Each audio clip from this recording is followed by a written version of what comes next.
as I can remember, I've been drawn to the mysteries and wonders of the sea. I grew up visiting my family's shack in Robe and spent the better part of my holidays in the water. And I think that's where my fascination began. So much of the ocean is still unknown, and I believe that things need to be understood before they can truly be protected. As humans, it's our responsibility to protect, not poison. So, as sharks have been an ongoing source of divide in society, I wanted to take the chance to get to know them more, and possibly even change some minds. From Jaws to real-life media coverage of nightmarish encounters, it's about time we share pure scientific understanding and bust some myths.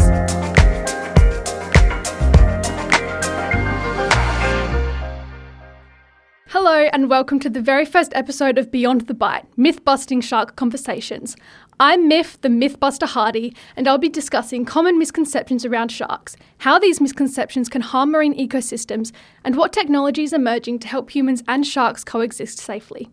Stick around for professional opinions such as Dr Michael Drew and Dr Charlie Huveneers, shark scientists, and Dr Brianna Le Busque, an expert in shark psychology.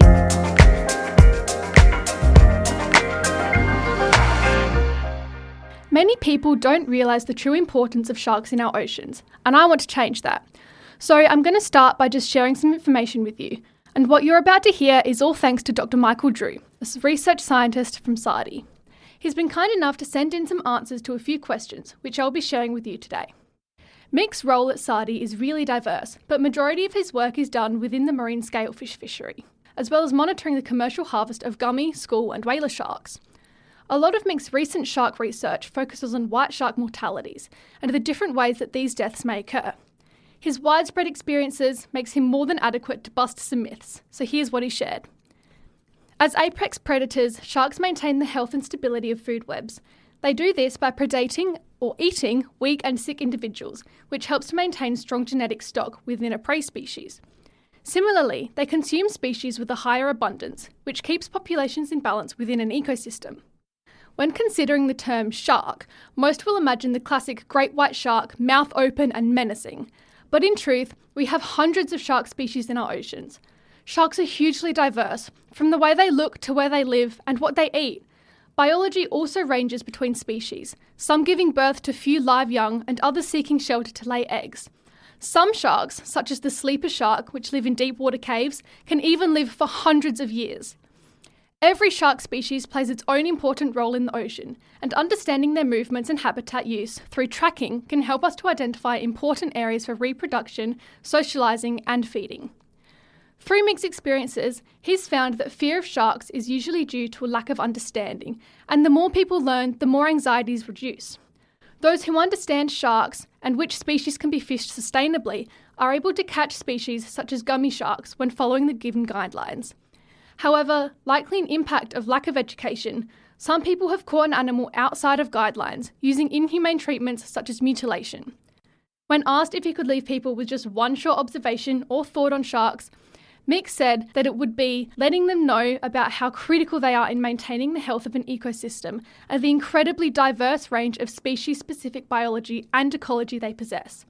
They're incredible creatures that need our protection and support to ensure their sustainability and longevity. Mick lives in the Seacliff community, and the love that the local residents have for the shiver of eagle rays that live on that reef system always gives him hope that people can see past the fear of sharks and appreciate their role in ecosystems. I only ask that you keep this information in the forefront of your minds as we hear from our experts. I've got two experts here to speak with me today, and first up is Dr Brianna Le Busque. So my PhD is in psychology, and I specifically looked at the sort of conservation of sharks and fear of sharks. Having studied something so different from your traditional shark scientists, I was keen to know if she herself had any particular opinions or thoughts on sharks before she started this study, and whether or not they ever changed. So I think I remember definitely when I was growing up, I never sort of liked the concept of shark culls and those sorts of things. And that didn't change when I sort of started my PhD. I think something that did change kind of probably when I got into my PhD, when I first got into it, I was very much, I guess, a bit not biased, but I think I thought a lot about the impact of sharks on sharks. And I was sort of very much like, we just need to conserve sharks at all costs, which I still believe. But I think the more I learn about the impact that, a shark bite can have on communities and things like that, I'm maybe not as one-eyed as I used to be. So that probably did change a bit. And as you worked in this area and studied the various aspects of it, did you find that any misconceptions that people had about sharks were the most common? There's a lot, actually. So one big one is definitely an idea that sharks can get a taste for humans. So sharks, particularly kind of this idea that if a shark bites a human, then they're going to more likely to come back and bite again. And there's just no scientific evidence for that. Yeah. So I think that's a big one. And I think another one is we just know that it's really hard for us to kind of perceive risk. And a lot of people definitely think the risk of a shark bite is higher than it is. That's very true. I find that most people think that if they go in the ocean, there's going to be a shark just waiting for them. But in reality, it's just where they live. And because the media covers it so much, it's in people's minds a lot. Right, yep. A lot of Brianna's research has been into the media's portrayal of sharks. So I asked her about what they do to evoke any particular feelings or thoughts in the public. It's a good question. I really liked that question when you sent that through. I think it's hard because I don't think the media necessarily sets out to evoke fear per se. I don't think that's what they're trying to do, but they are trying to sell and they're trying to get clicks. And we know that kind of dramatic stories, and they definitely use sensationalized language. So I don't know if it's that's what they set out to do, but we know that it does impact fear when we see words like mold, man-eater, monster, those sorts of things. You might have heard another voice in there, and that's just Brianna's little one. As well as her PhD in shark psychology, Brie's also a mum. And next, Brie shared some of the impact of the media on society's views of sharks. Yes. So one really interesting thing I found in my research, and you kind of talked about this a minute ago as well.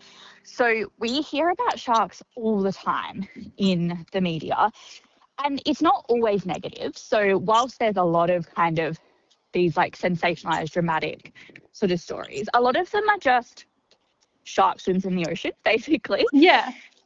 And what that does is basically, so we call it risk amplification in psychology, that essentially the more we hear about something, the more likely we think it is. And so that happens with sharks. So like you say, the more we hear about them, people think, if I go in the ocean, I'm going to see a shark and it's going to bite me. Do you think that given the way that movies like Jaws impacted society and made people see sharks negatively, do you think that if we had kind of story-based shows or media out there, it would help more than scientific or alongside scientific media to help people kind of have a relationship with sharks that isn't negative? Yeah, I think that that's such an interesting point, is that one of the reasons that Jaws has had the impact that it's had is because it's an amazing movie, right, from a storytelling perspective. Yeah. And I do think that we can't necessarily just counteract it with hard, quote unquote, boring science. That's probably not how the same people that maybe watch Jaws aren't going to watch kind of scientific documentaries necessarily. Yeah, I do think we need to, and I think that's in science in general, to be honest, and particularly in marine science in general. We have a lot that we can learn from the sort of creative space about how to tell stories.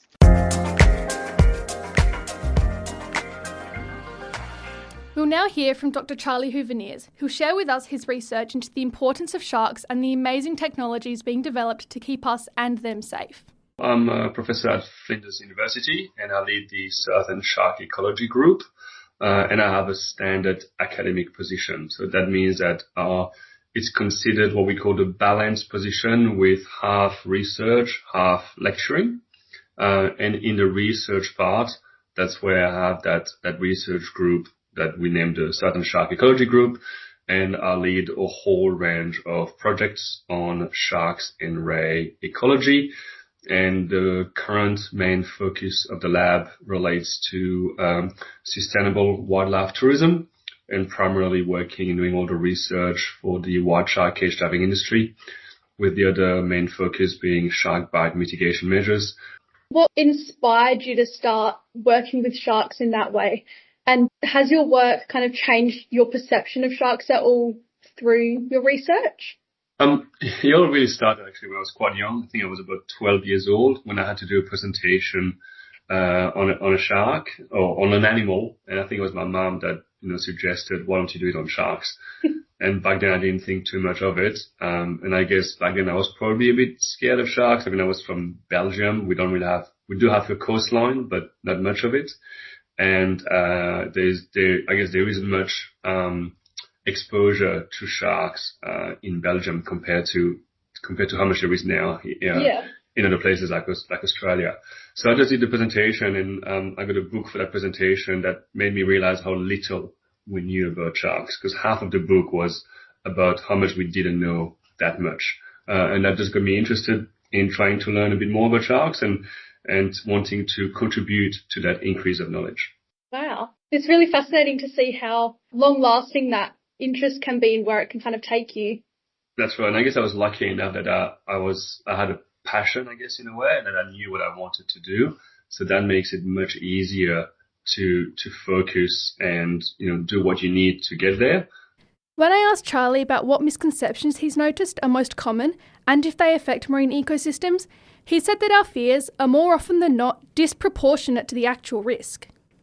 Yeah, I think things are changing. So historically, there were more misconceptions than there is now. But there still are some misconceptions. Some people are still scared of sharks more than needed in terms of actual risk. And I think that's one of the main ones, is that, yes, there is a risk. So there is a reason to be scared of sharks, but the risk remain extremely low, especially for those that don't spend a huge amount of time in the water. So for those people, sometimes the fear is disproportionate to the actual risk. The other big misconception that we keep hearing is it's basically the fact that when people relate sightings with population size, and whenever there is more sightings, they automatically relate that to the population increasing. And whilst I'm not necessarily saying that the population isn't slowly increasing, like the fact that people still use sightings to infer population trends is still a misconception that we need to rectify. And as a shark kind of researcher and specialist, how crucial are sharks in the marine ecosystems, and what's their kind of main role in withholding balance? So it's a tricky one here, because I don't often provide the answer that people want with that. People want our sharks are the most important thing in the ecosystem, etc. And my views on this is that sharks are important, no doubt, and I'll explain why, but every organisms have the potential to be as important as sharks. Obviously, even if you remove prey, that has an impact on predators. Sharks, because they move big distances, also play a role in moving nutrients from one region or one area to another, or from one habitat to another. So, for example, you might have, let's say, white sharks. They might be feeding around offshore islands in that kind of small ecosystem around the island. But then as they move through excretion, all the nutrients that isn't fully absorbed will be released back in the water column in a pelagic environment. So that's an example of nutrients moving from one system to another. And that's something that sharks do, because they're moving some species of sharks are moving such distances as well. The other interesting things in terms of what sharks do in influencing other trophic level is that it's not purely through direct predation that sharks has an impact on their prey. They also do it indirectly through what we call the landscape of fear. And what it means is that just by the mere presence of the shark, the prey would behave differently. And that can also affect the whole system. And are misconceptions or fears affecting sharks in marine ecosystems at all? I don't think that misconception of fear affecting the sharks in the ecosystem. I think it's more just affecting the shark population more broadly.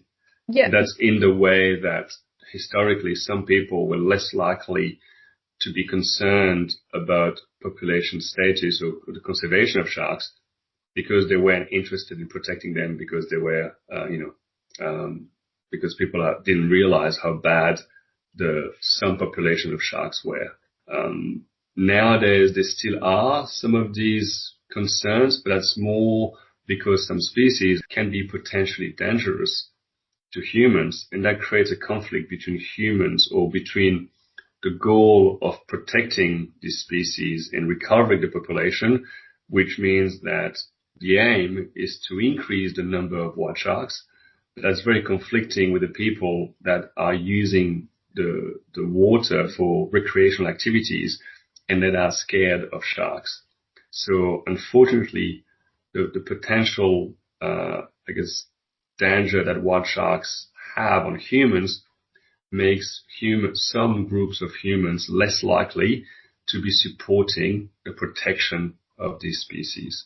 Yeah. And with your experience with the media, have you found that media platforms impact how people perceive sharks and what misconceptions they have in any way? So I'm not a social scientist, so I don't know the theory or the data for that, but it does seem like the media can influence public opinion. Some are still using, the terms of lurking or attack, and using an imagery of sharks mouth wide open showing teeth.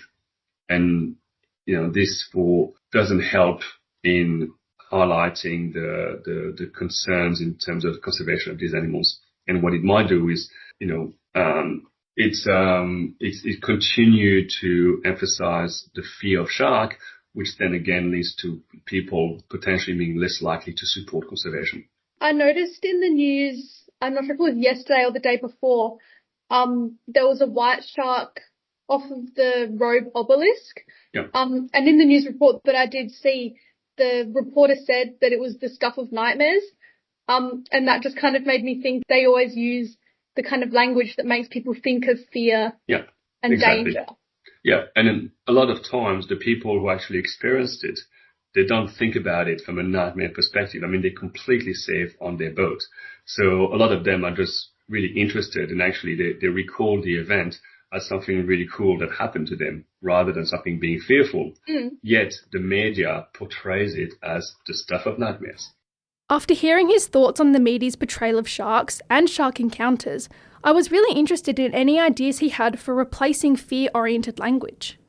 Obviously a lot of people are trying to push for shark bites or incidents rather than attack. But I also do know that some victim of shark bites feels quite strongly that it wasn't just a bite or an incident, it was an attack. So if people feel that way, I'm not going to be correcting them. But there are some instances where it is more of a bite or an incident rather than an attack as well. So I think that in general terms, we try to use bite, but I'm also respectful of victims that have been bitten as well. In terms of lurking or all this kind of terminology, I mean, at the end of the day, the sharks just swim. They're just swimming around. It's what they're meant to do. That's what they do. And when we interact with people in cage diving, at the Neptune Islands, sometimes I have people that come up out of the cage like, oh my God, they're just swimming. It's like, what do you expect them to do? That's what they do. Yeah. So that's an interesting one. And has your work in the media, particularly in the ABC documentary Super Shark Highway, which was really interesting, has that kind of made any change that you know of to public views? I hope it helps. You just never really know how much it can change people's views on things, and it depends on the documentary, but sometimes some of these documentary might be watched by people that are already interested in sharks. So, for example, if you go the David Attenborough style of documentaries, they call it blue chip docos. My guess is that the people watching these kind of docos are already really interested in nature. In contrast, if you look at something like Shark Week on Discovery Channel, it's so sensationalized that I don't think all these documentaries actually help, and it may even do more harm than good in terms of continuing to portray that sensationalistic nature of sharks.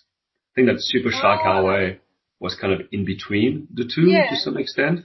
And it wasn't too blue chip so that random people would still be curious while still being hopefully not too sensationalized so that people, so that the scary music, the mouth wide open wasn't being shown too much to portray sharks as being dangerous. So there's a fine balance between that. And so I do hope that it helped, whether it did or not. I mean, we've been getting some good feedback about it.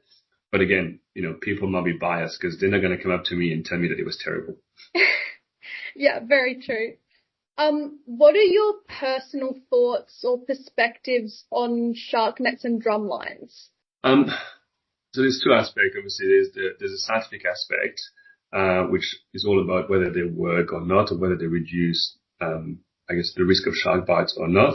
And then there's an ethical aspect as well. And I think that's where people often get confused between the two.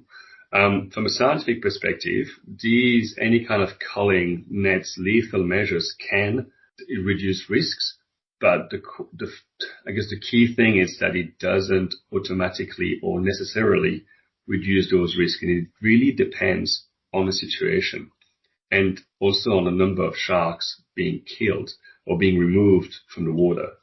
Because one might say that, any shark that's being removed makes it safer. But at the same time, that shark might have never bitten anybody either. So removing that shark doesn't actually reduce the risk of the shark attack that could have occurred because it was never going to bite anyone. So the question is how many sharks do you need to remove to actually reduce the number of shark bites? And that's a very difficult question to answer. In the meantime, the question is, should you be investing money to kill animals for a reduction of risk that you don't even know whether it's going to work or not, while you could invest that money in some of the other measures that might arguably be more efficient as well. And so from my perspective, because of that, and at a personal level, I guess, because of that, I feel like there are other ways to reduce the risk, which doesn't need to have a negative impact on sharks, individual or shark population. The problem is the likelihood, the best way to make it safer or to reduce the risk of shark bites is to kill enough individual to start making a dent to the population. And that's when there are concerns of sustainability, because by default or inherently, you have to kill too many individuals that impact in the population, and now it's having an impact on that species.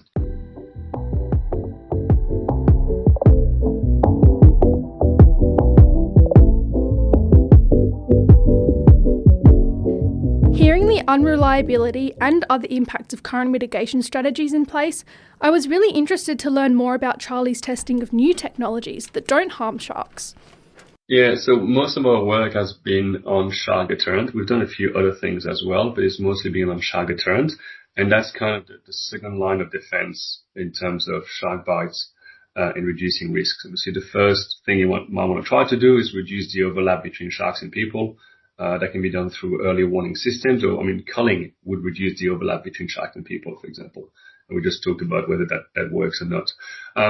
Even with real-time or early warning systems like like the fixed-wing plane or drones like they use in New South Wales, it can reduce the risk, but there will be a situation when sharks and people are in the water. So when that occurs, the next line of defense would be to try to deter the sharks from biting. And what we found is that there's a lot of the devices that are commercially available that do not work. And to some extent, it's surprising and, in a way, scary how much they get away with by making statements about efficacy when it doesn't work. But there are also some devices that do work.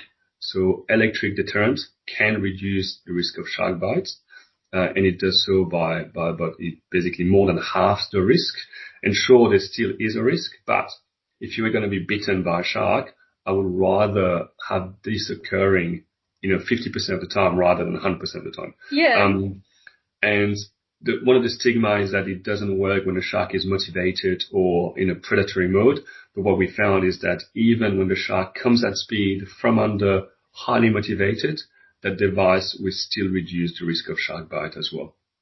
So it can actually work very well. The other thing we tested is bite-resistant material, which is incorporated in neoprene. And that's so that if the deterrent doesn't work or if there aren't any deterrents, the next line of defense, I guess, would be to try to reduce the injuries resulting from a bite so that emergency services have more time to get to the victim before it's too late, but also to reduce the recovery time. So instead of having, let's say, 200 stitches, you might end up with only 20 stitches. What did your kind of trialing and testing process of the product involve? So we work with the companies. So they provided the product that they wanted tested, and we tested that. The thing with science is that you need so many replication and you need to repeat the same test so many times to make sure that what you're getting is robust and not just randomly due to chance, that it is actually quite hard to get enough replication. So for example, a lot of the work that we've done, we do about 50 trials per device, and we do it against a control when the device is off as well. So straight away, that's 100 trials, which can take a long time to get with wild animals. Kind of along those same lines, what do you hope to come from your research? I just hope that, the thing that we do is useful to either the public or governmental agencies and can be used to make better and more informed decisions, either from the public perspective or in terms of setting up rules or regulations. During my own research, I sent out a survey into my community that showed that people with more knowledge and experience with sharks are more likely to have positive or neutral thoughts about them. So I asked Charlie about whether he thought the correlation between knowledge and understanding should be promoted more. Yeah, definitely. And I think that's the whole idea behind wildlife tourism is to expose people to these animals so that they can better understand what they're really about and that they're not as scary as they thought before the experience. And that's why we're doing a lot of work in wildlife tourism, is to try to help in that way to make sure the wildlife tourism is done in a manner that doesn't negatively impact the animals so that we can continue, so that people can better learn about the sharks as well. So yeah, there's no doubt that this needs to be done. It has improved hugely compared to, let's say, 10, 20 years ago. It's quite funny, it's quite ironic. My wife actually is still scared of sharks after all the stuff that I do. So, I can say there's nothing I can say that's going to change her mind. Yeah. So it does shows how much it's embedded in the psyche of people as well. Alrighty. Well, I really hope our experts today have taught you something new, or maybe even helped ease a few of your fears. There really is a lot to consider when it comes to this topic, but I've certainly learnt heaps, and I hope you have too. I reckon one of the most important messages from today's conversations is that sharks are super important to marine ecosystems, and many of our fears about them aren't always based on facts. Honestly, I think it's super cool that we're developing technology that can deter sharks without ever harming them. I definitely feel safer, and hopefully you do too. It's easy to imagine sharks waiting to attack us, but in reality, they're just swimming around because the ocean is their home. We can absolutely be cautious around sharks without harming them, and I'm not telling you to never be afraid, but I really hope today's conversations have helped you understand that we can live alongside sharks safely, and even help their conservation. So let's keep on having myth-busting shark conversations.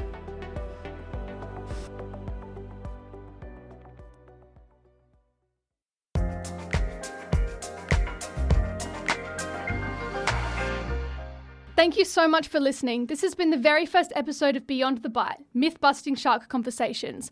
I'm Myf Hardy, and I'd like to thank again our special guests, Dr Michael Drew, Dr Charlie Huveneers, and Dr Brianna Le Busque. I wish you the very best of luck. Have a great rest of your day. This podcast was recorded at St Aloysius College and has been uploaded with the help of ArchD Radio and Podcasting, so I'd like to thank them as well. Have a listen to their School Life playlist for more episodes from other students.